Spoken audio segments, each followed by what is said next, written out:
kulanti wacan oo wanaagsan idil ahaantiinba khiyaartayna daawanaysa ee ku soo dhawaada warkii caalamka oo si toos ah idinka soo lalaya telefishinka RTN studio dhexe aynu ku leenahay magaalada Nairobi waxaana idin warrami doona anigoo Cabdilcasiis Barrowa qodobada wararka xilligan aad ku daawan doontaan waxa kamid ah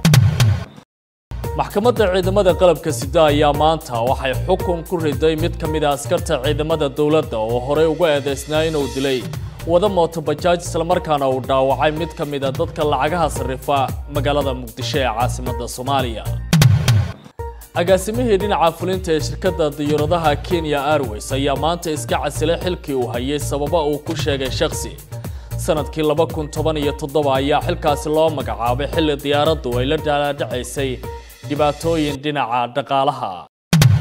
baradka caalamkana waxyaabaha aad ku daawan doontaan saaxiibayaal waxaa kamid ah xiisada u dhaxaysa dawladaha Iran iyo Mareykanka ayaa cirka isku shareertay kadib markii maamulka madaxweyne Trump uu 1500 oo askari u diray gacanka Bershiya iyadoo Iran arrintaasi ay ku tilmaantay daandaansi caalamka uu cawaaqib xun kala kulmi doona arrintaas